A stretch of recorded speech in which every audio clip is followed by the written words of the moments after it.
My father texted me before sunrise and told me I wasn't coming on the cruise, not because there wasn't room, not because plans had changed, because my stepmother didn't want strangers tagging along.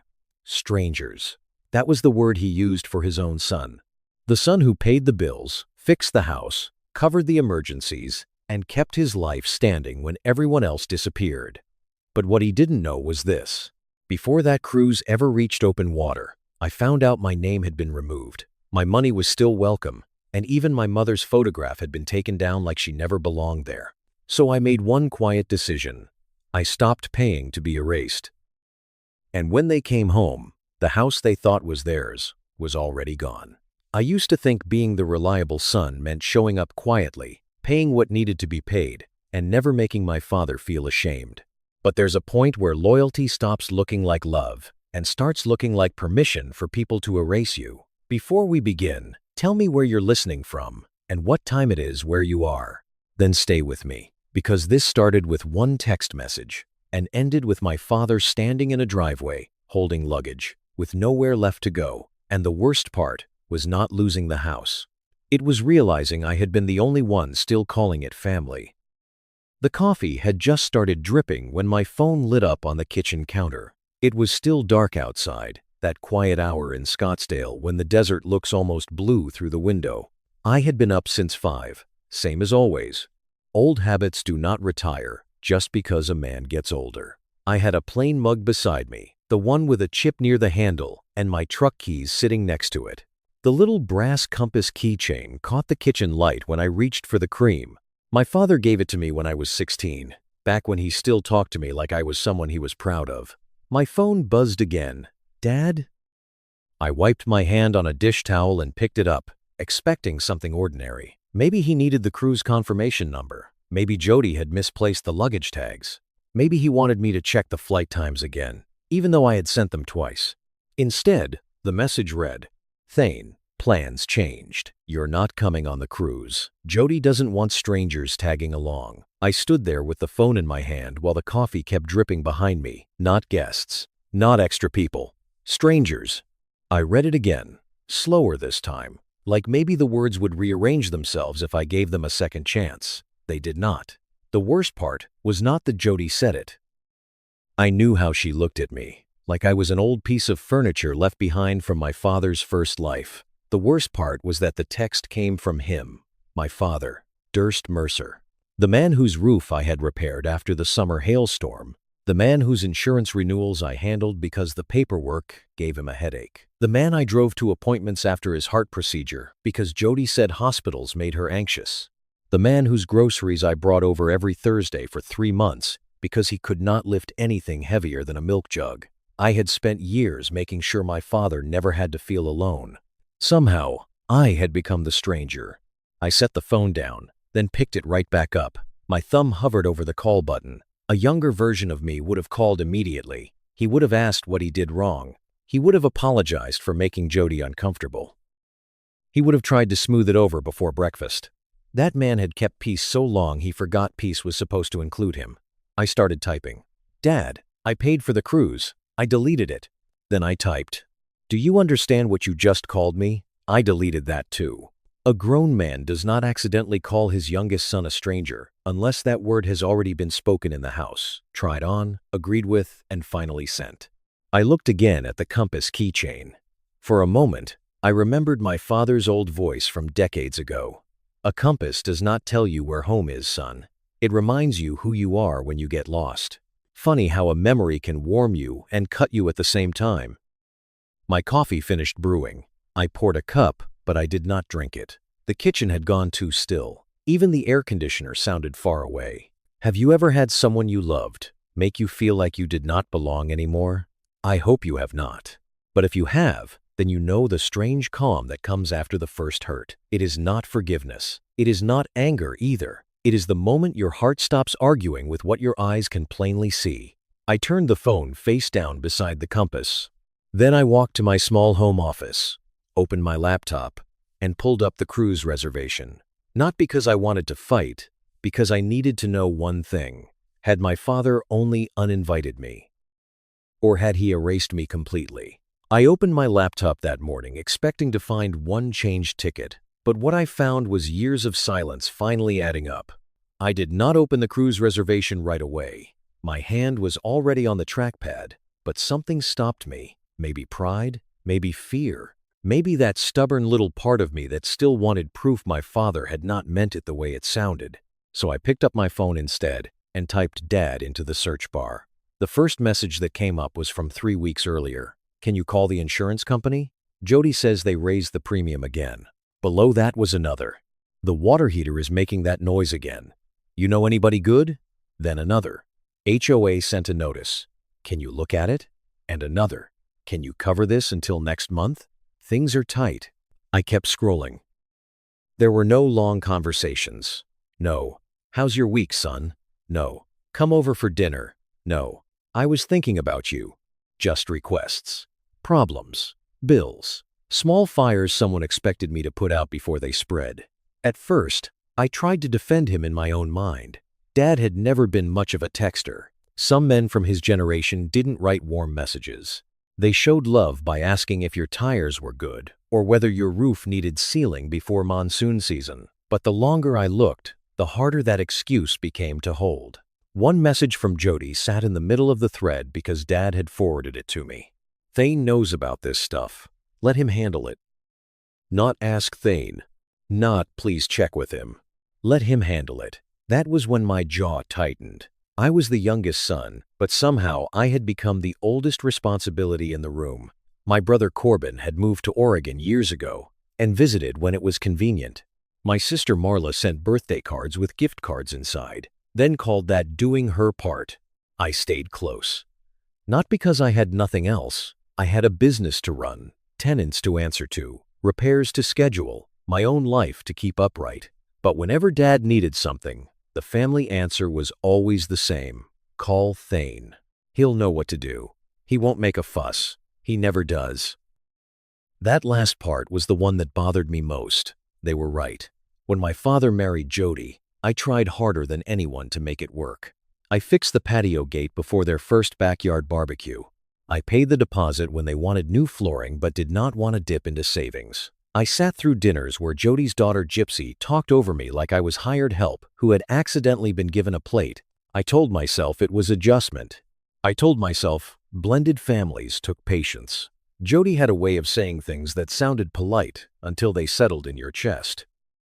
We just want your father to have peace now. You understand how hard change is at his age. Not everything needs to include the past. The past. That was what she called me when she wanted to sound kind. I scrolled back farther and found a message from Dad after his heart procedure. Could you pick up the prescriptions? Jody's exhausted. I remembered that afternoon clearly. I had left a client meeting early, sat in the pharmacy drive-thru for 40 minutes, then dropped off soup, crackers, and the medication schedule I printed in large font so Dad could read it without his glasses. When I handed it to him, he patted my shoulder and said, "You're a good son." A good son, not a stranger. My thumb moved toward the call button again. I wanted to ask him one question, just one. Dad, when did I stop being family? But I already knew how it would go. He would sigh. He would say I was taking it wrong. He would tell me, don't make this harder than it has to be. Maybe Jody would be nearby, feeding him the gentler version of something cruel. And somehow I would end up apologizing for being hurt, so I did not call. I placed the phone beside my laptop and sat back in the chair.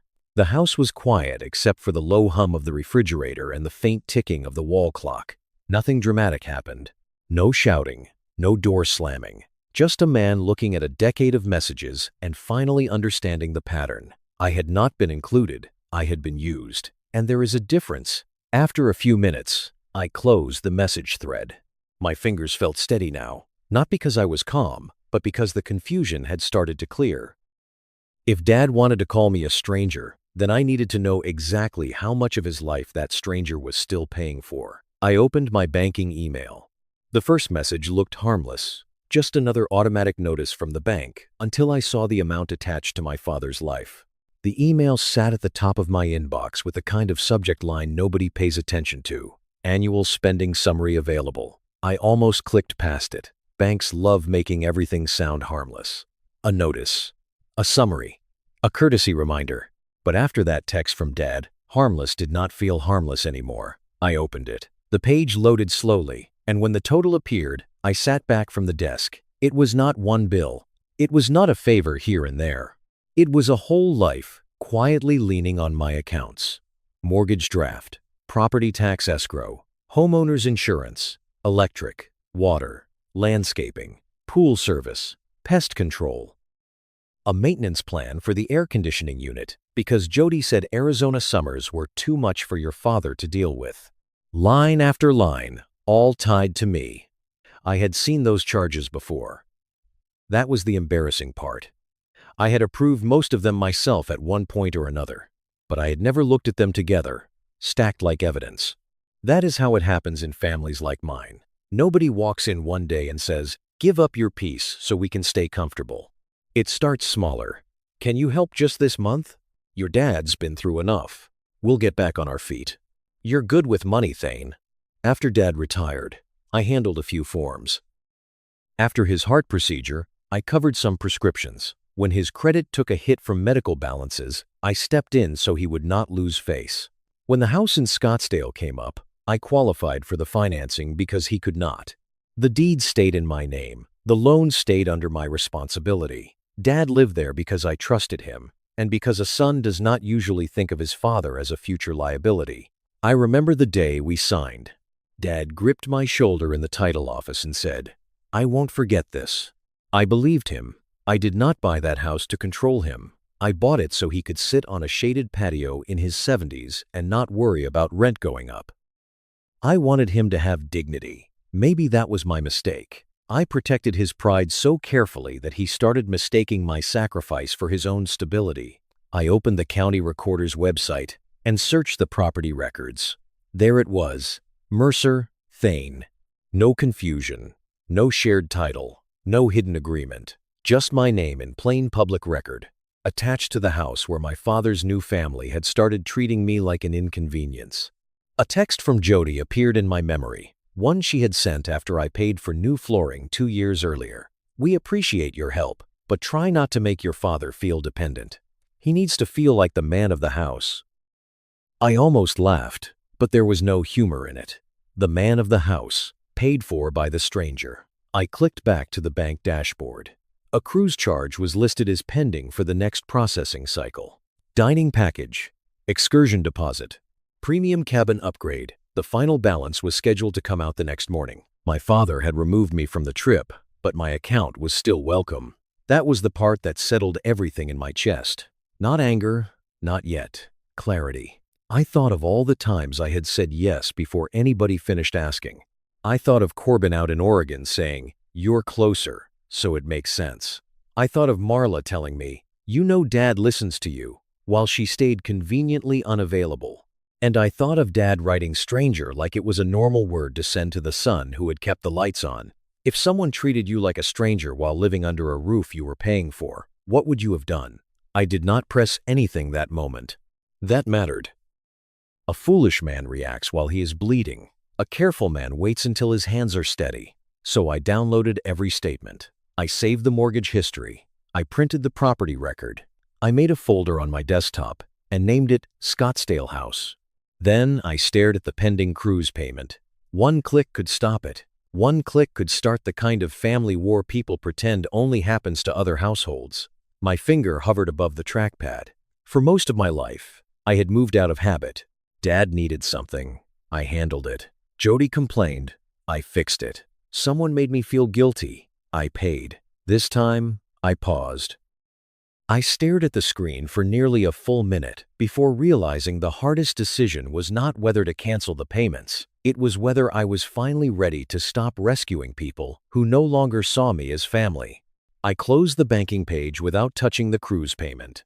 That may sound strange after everything I had just seen, but I am not the kind of man who burns down a bridge while somebody is still standing on it. Even then, after the word stranger, after the bank records, after realizing my account had become the quiet engine behind my father's comfort, I still wanted him to prove me wrong. I wanted one honest sentence. That was all.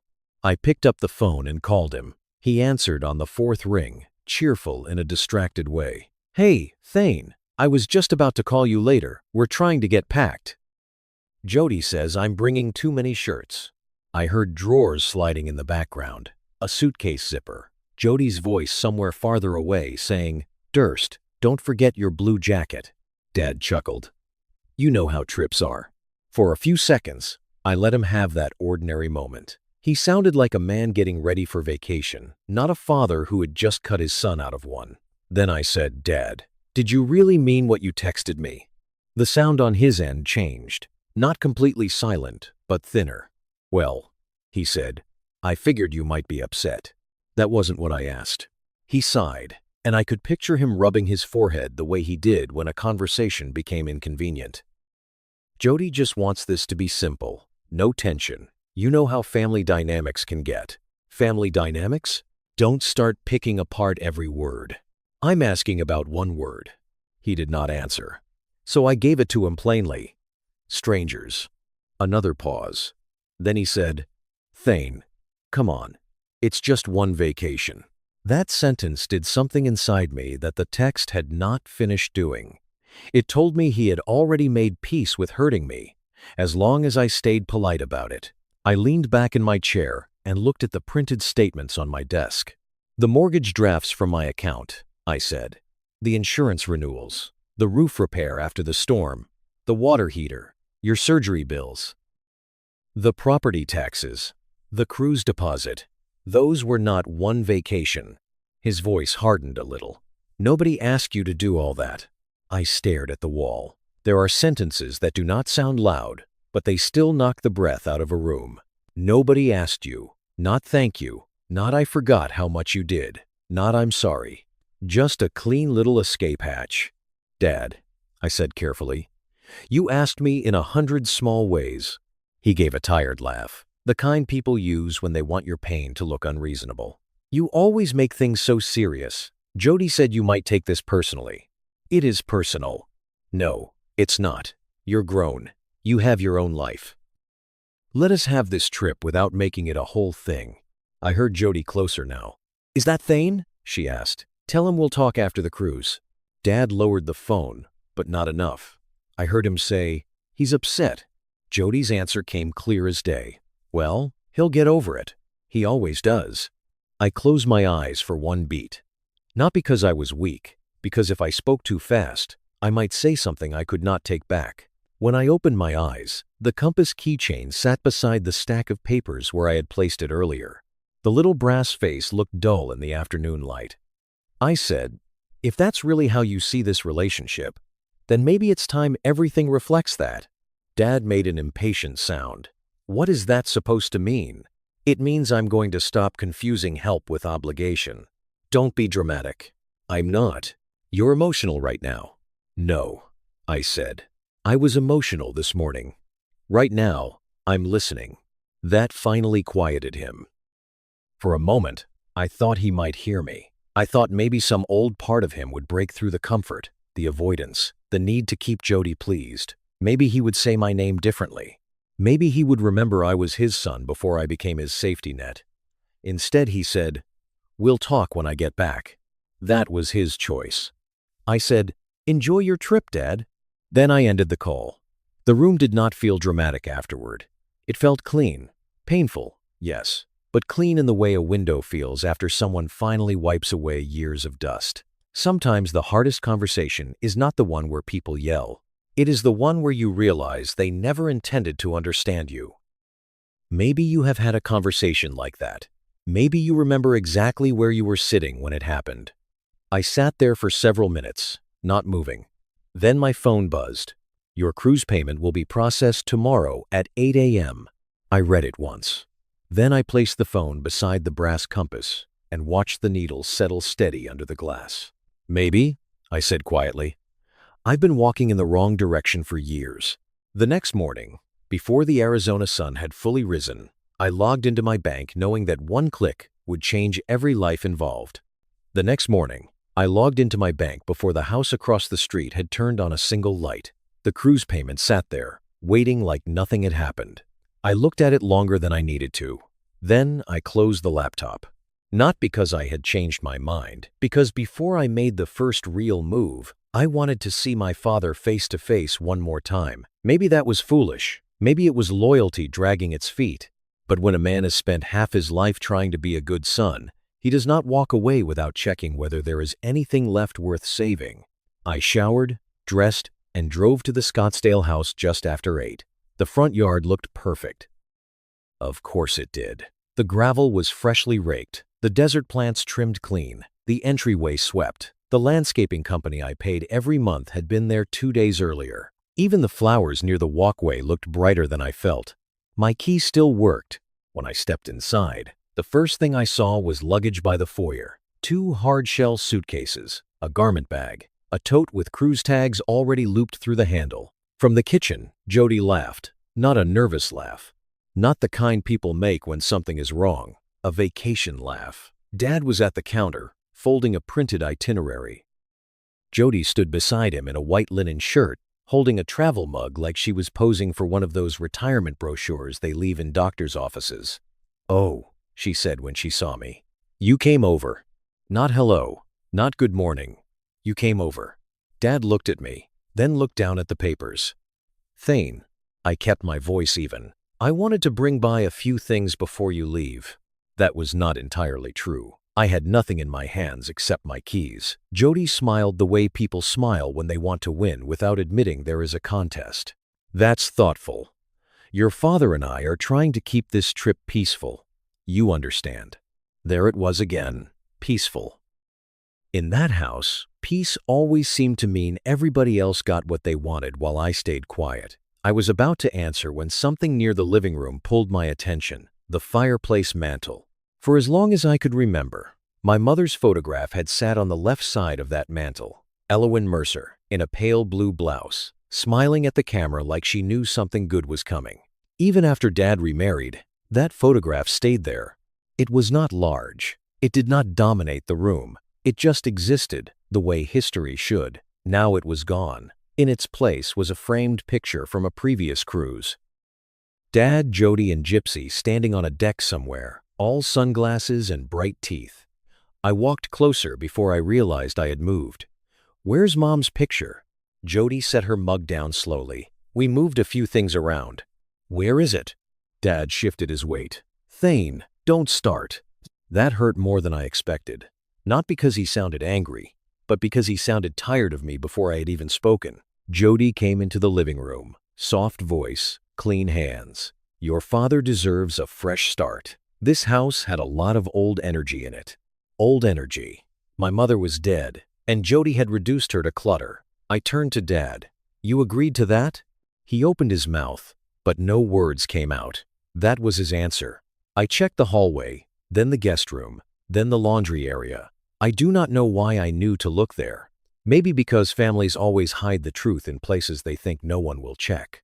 I found the photograph in a cardboard box beside old Christmas wreaths and a cracked ceramic pumpkin. It was wrapped in a towel, face down. For a moment, I just stood there. Then I lifted it out carefully and wiped dust from the glass with my sleeve. Mom's smile appeared again. Jody came up behind me. "There's no need to make a scene." I turned around with the frame in my hands. "I'm not making a scene," I said. "I'm taking my mother home." Dad said my name. But it came too late and too weak. I left without slamming the door. Outside, the morning had warmed up, and the steering wheel was hot under my palms. I placed the picture on the passenger seat and sat there in the driveway of the house I paid for, trying to understand how a man could be useful enough to fund a life, but not family enough to be remembered inside it. On the drive to Asha Calder's office, I nearly turned around twice. A voice in my head kept saying, "They're old. Let them have the trip. Don't be the son who tears everything apart." Then I looked at my mother's photograph at a red light. And another thought answered, if I stayed silent now, I would be the son who helped erase her. Asha's office was quiet, cool, and plain. No dramatic leather chairs. No wall full of intimidating slogans. Just a woman in her early 50s who knew how to read documents and people with the same careful attention. She reviewed the folder I brought. Bank records, property deed, mortgage statements, insurance payments, the pending cruise charge. She did not tell me to get revenge. She did not act shocked for effect. She only asked, "What outcome are you looking for?" I looked down at the photograph in my lap. "I don't know anymore." Asha folded her hands. "Then let me ask it differently. Do you still want to carry responsibilities for a home where your own mother's picture no longer belongs?" That question landed with more force than any accusation could have, because it was not about money anymore. It was about the part of me that kept paying for a place where I had slowly disappeared. Asha turned the folder toward me and tapped one line on the property record. "You know this house is still legally yours, right?" I looked at my mother's face behind the glass. For the first time that day, my hands stopped shaking. By the time I left Aisha Calder's office, I was not planning revenge. I was planning an ending. By the time Dad and Jody boarded the ship, I was already sitting at my kitchen table with my laptop open, a legal pad to my left, and my mother's photograph propped against the wall where I could see it. The cruise line sent a cheerful email just after 6. "Bon voyage. Your party has checked in." I pictured Dad stepping onto that ship with Jody beside him, both of them believing everything back home was waiting exactly where they left it. Same house, same bills paid, same son nearby, available when needed. That was the part they never questioned. I closed the email and opened my banking dashboard. The cruise payment appeared first. I selected it, read the cancellation policy twice, and removed my card from the account. Not out of spite, out of simple truth. If I was not family enough to come along, I was not family enough to finance the trip. Then I moved down the list. Mortgage draft, homeowner's insurance, electric, water, landscaping, pool service, air conditioning maintenance, the home security subscription, the pest control plan. Every payment had a story attached to it. Every one began as help and turned into expectation. I did not rush through them. I opened each account, checked the terms, saved confirmation pages, and made sure I was not violating any contract. That mattered to me. I was not trying to create chaos. I was ending access. When the bank's fraud prevention line called to confirm the changes, the representative asked, "Would you like us to notify any other authorized party?" "No," I said. "There is no other authorized party." She paused politely. "Understood, Mr. Mercer." After that, I called the utility companies one by one. I gave the required notices. I requested final statements. I asked for everything in writing. Some accounts needed 30 days. Some could be stopped at the end of the billing cycle. I followed the rules because I knew one day someone would try to say I had acted out of anger. Let them. Paper tells the truth better than a shouting match. By mid-morning, I was back in Asha Calder's office. She had already reviewed the deed, payment records, and occupancy arrangement. The folder in front of her was thicker now. Mine was too. "You understand," she said. "This may be painful for your father." "I know. And you understand painful does not mean unlawful." I looked at my hands. They were steady. "Yes," Asha nodded. "Boundaries can feel cruel to people who benefited from you not having any." That sentence stayed with me. She prepared the notices. Proper legal language. No insults, no threats, no emotional paragraphs, just facts. The house was owned by me. The recurring financial support was voluntary. The owner intended to sell. All communication would go through her office. When she asked whether I wanted to include a personal note, I almost said yes. Then I thought of Dad saying, "Nobody asked you to do all that." So I shook my head. Not yet. From Asha's office, I drove straight to meet Lorelei Wynn, the real estate agent she recommended. Lorelei was sharp, calm, and old enough to have seen families turn houses into battlefields. She studied the property file, then looked at me over her reading glasses. "You're the sole owner?" "Yes." "Any tenants on a formal lease?" "No." "Any written life estate?" "No." She tapped the folder once. "Then we handle this cleanly. Quiet listing. Cash buyers first. Investors, if you want speed. But I won't dress it up. Fast usually means accepting less." "I'm not trying to squeeze every dollar out of it," I said. "I want it finished correctly. That I can do." That afternoon, she arranged photographs and a private showing schedule. I did not go inside the house. I had already seen enough. Instead, I parked across the street for a few minutes while the photographer worked behind the drawn blinds. The place looked peaceful from the curb. That almost made me laugh.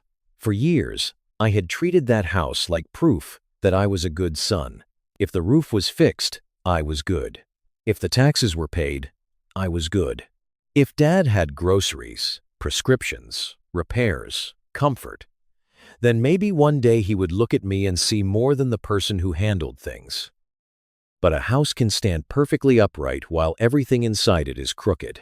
The brass compass keychain hung from my ignition, catching the light whenever a passing car moved the air. I touched it with one finger. Home was not the structure I kept paying for.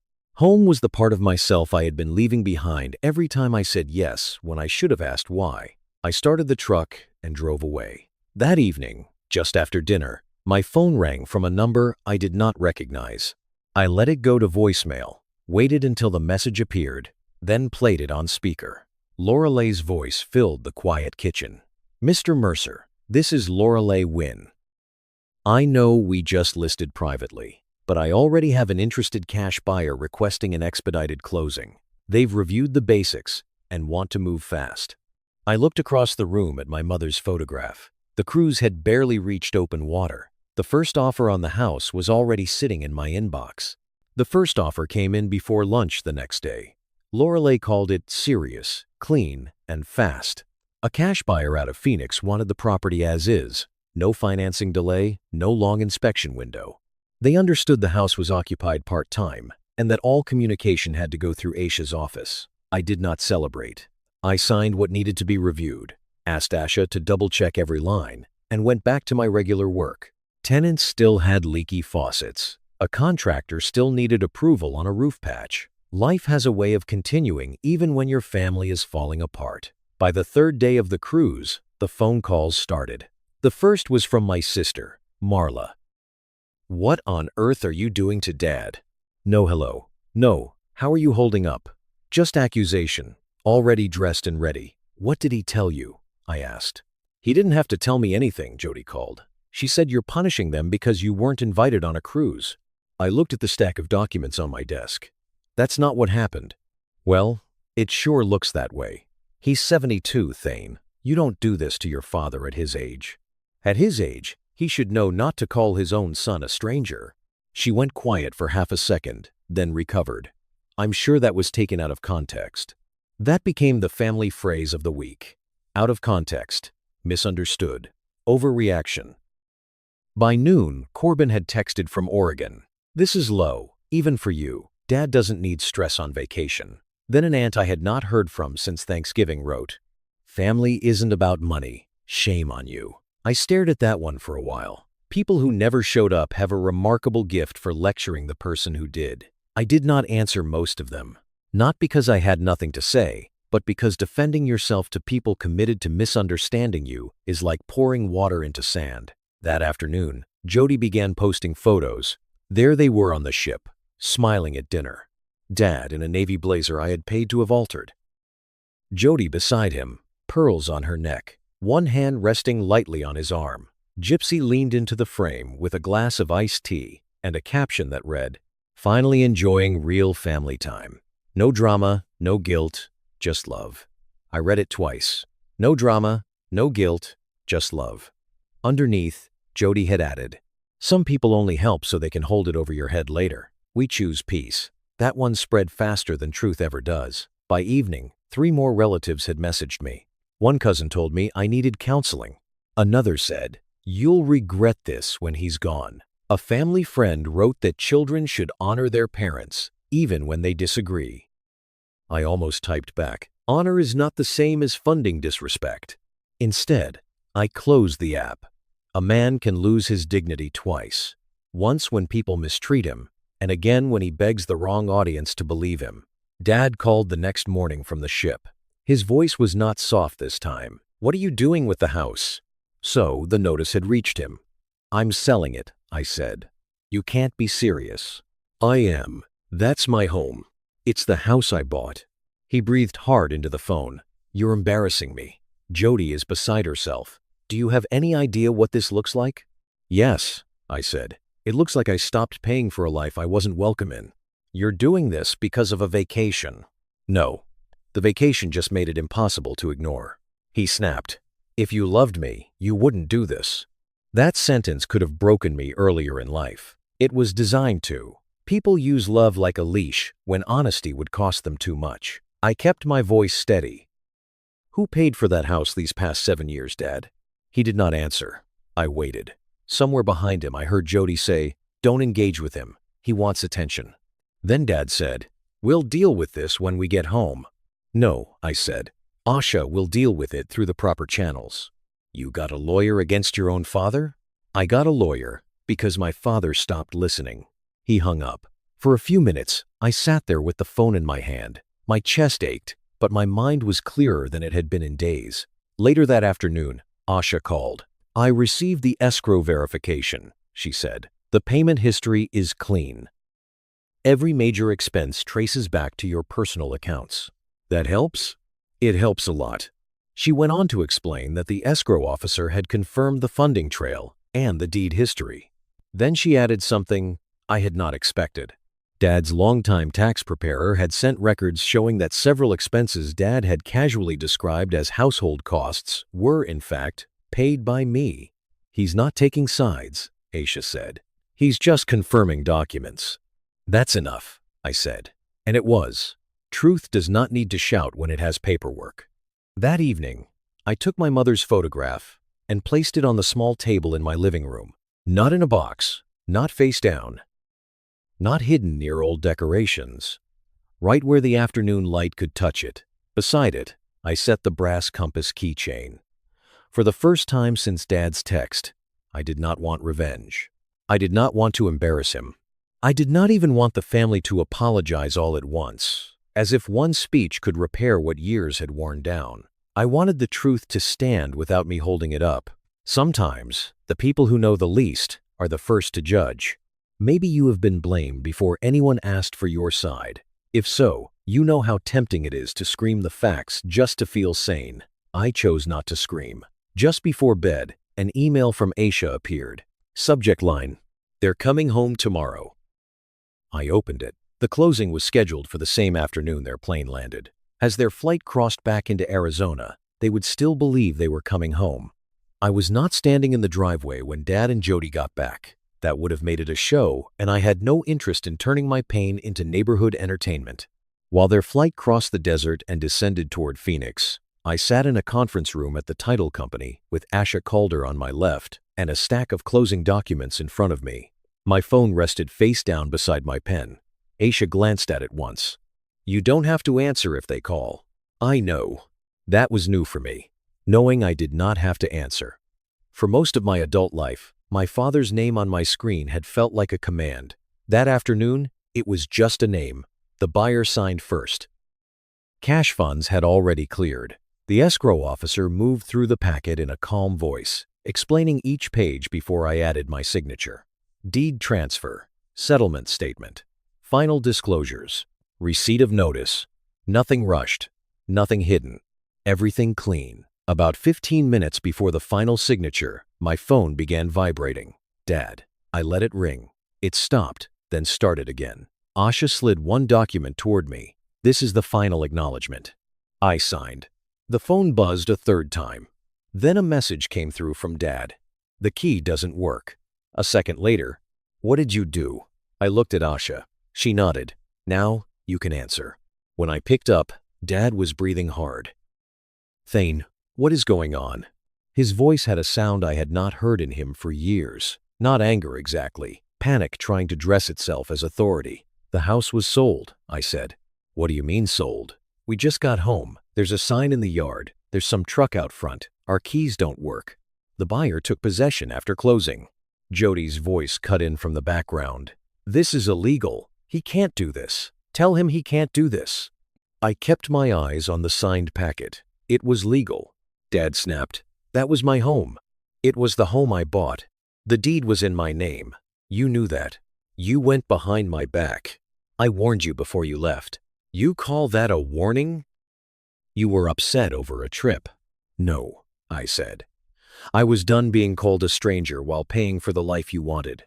Silence hit the line, but only for a second. Jody came closer to the phone. "You manipulated an elderly man. You waited until we were gone, Because you knew we would stop you. Asha held out her hand. I put the call on speaker. This is Asha Calder, attorney for Mr. Mercer, she said.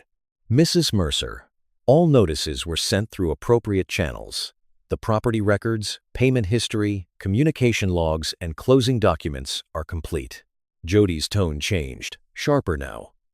I don't care what paperwork you have. This is financial abuse. Asha did not raise her voice. The owner of record sold his property. Your husband was informed. No ownership interest was transferred to either of you. There is no lease, no life estate, and no payment record from your household supporting ownership. Dad said nothing. That silence told me he already knew. Jody kept going. We'll call the police. You may, Asha said. They will see the same documents. For the first time, I heard Jody without polish. No soft phrases, no talk of peace, just fear with its makeup wiped off. This is cruel, she said. I leaned toward the phone. What was cruel was removing my mother's photograph from the mantle and calling it old energy. Dad made a low sound. Thane. No, I said. You do not get to say my name now like you forgot how we got here. There was movement on their end. A car door. Luggage wheels scraping concrete. Maybe they were standing in that driveway, looking at a sold sign where their certainty used to be. Then Dad asked quietly, when did I lose you? That question should have come months earlier. Maybe years. I looked at the brass compass keychain in my palm. I had been holding it without realizing. You didn't lose me when I sold the house, I said. You lost me the morning you called your own son a stranger. No one spoke. Not Jody, not Dad, not even Asha. For a moment, all I could hear was the soft hum of the conference room lights. What hurt more, being left off the cruise, or being called a stranger by the person I never stopped calling Dad? I still do not have a simple answer. The escrow officer returned with copies for my records. The call was still open, but I was finished explaining. All further communication goes through Miss Calder, I said. Dad's voice cracked just enough to sound human again. Where are we supposed to go? I closed my eyes. That was the old hook. The emergency. The need. The question designed to make me step back into the role. But I had spent years answering that question for everyone except myself. I'm sure Jody's family can help, I said. They wanted just family. Then I ended the call. Outside the title office, the late afternoon sun was bright enough to make me pause before stepping off the curb. My phone vibrated once more as I reached my truck. A text from Dad. I should have listened before you walked away. I read it once. Then I slipped the phone into my pocket and opened the truck door. Some endings do not begin with forgiveness. They begin with finally choosing peace. 6 months passed before I understood what peace actually felt like. Not the fake kind I used to keep for other people. Not the kind where I swallowed my own hurt so Dad would not feel uncomfortable or Jody would not accuse me of causing tension. Real peace was quieter than that. It was a cup of coffee on my porch in Prescott, with cool morning air moving through the pine trees, and no phone buzzing before sunrise with another emergency I had not created. I bought a modest place after the Scottsdale house closed. Nothing grand. 2 bedrooms, a small office, a front porch wide enough for 1 chair and a side table. I did not need a house that proved anything. I had already spent enough of my life paying for appearances. My bills were smaller. My days were simpler. My money finally served the life I was living, not the one I kept funding out of guilt. That did not mean I stopped missing my father. I missed the man who used to put his hand on my shoulder and tell me to check the oil before a long drive. I missed the father who gave me that brass compass when I was 16 and told me a man should know who he was before the world tried to name him. But I did not miss the role I had been playing. I did not miss being the first call for trouble and the last thought for joy. Near the end of October, a letter came in the mail. Not a text. Not a voicemail left in a hurry. A real letter, written in Dad's uneven handwriting. I stood at the kitchen counter for a while before opening it. Some habits take time to leave the body. Even after everything, part of me still expected a request to fall out of that envelope. It did not. Dad wrote that he had allowed comfort to replace courage. He said every time Jody made a decision that pushed me farther away, he told himself keeping the peace was harmless. Then one day, he looked around and realized the peace he protected had cost him his youngest son. There was one sentence I read 3 times.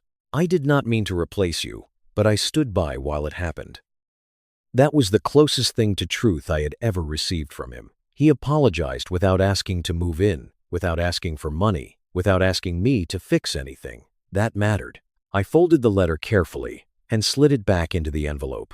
Forgiveness, I had learned, is not a switch someone else gets to flip because they finally feel sorry. It is a road. Some people walk it, some people rest beside it, some people never reach the end. I was not ready to answer him yet. A few weeks later, Marla called. Her voice was softer than it had been during the worst of it. She told me Dad and Jody were renting a small condo outside Mesa. Nothing fancy, no pool service, no landscaped courtyard.